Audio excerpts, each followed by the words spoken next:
Okay, so let's all go over page 14 and 15 together.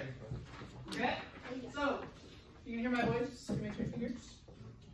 Okay, so I went over before. So for number 5, now that you guys have figured out how fast you went up and down the stairs, as well as your mass, we have to figure out how much gravitational energy it took you to get up the stairs. Okay, so you're going to do your mass in kilograms times gravity, which is 9.8, gravitational field constant, and then times the height. We all went up and down the same stairs, so we all went 4.2 meters. Okay, so do you mind, Julia, sharing with us your gravitational energy? So what was your mass? The mass was 56.25.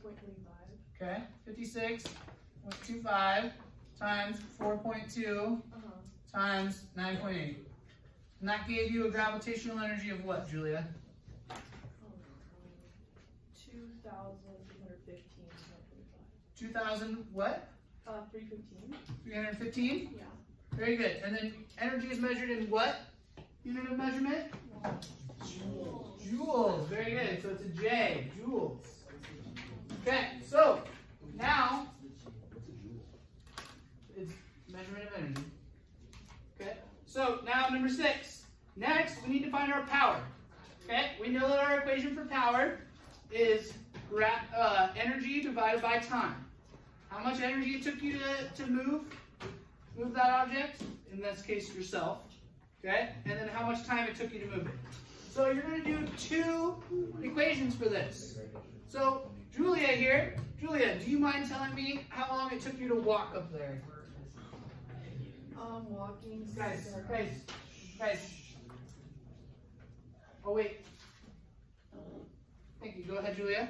7.69 seconds. 7.69 seconds. Okay? So in order to find her power,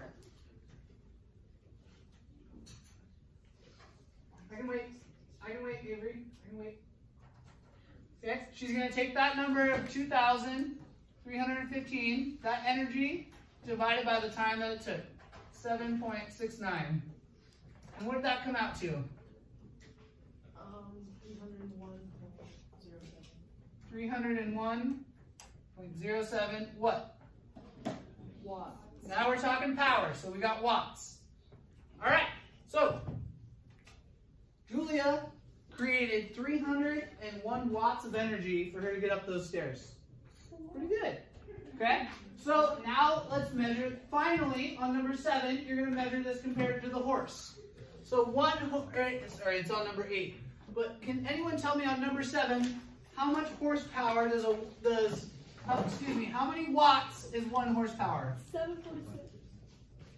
Is equal to what, Charlotte? 746. 746 watts. So if Julia wanted to figure out how much horsepower she generated, she would take that and divide it by 746. And what did that come out to? 0.403 watts. Okay? So Julia was about as powerful as 40% of a horse. Good job, Julia. Any questions on how we got to this? Fist of 5, how well did it make sense for us to go through all those steps? Okay? First we figured out our mass. We timed ourselves doing it. So we figured out our energy based on how high we were going and how large we are. Okay? Then we took that, we figured out how much power we generated when we moved that distance in that amount of time. And then we compared that to what a horse would have done. That is how much power, okay, that you as an engine would have created. How many horsepowers? If you were an engine today, Julia, you would have created 0.4 horsepower. Okay? Any questions? All right, very good. Thank you, guys. So now let's go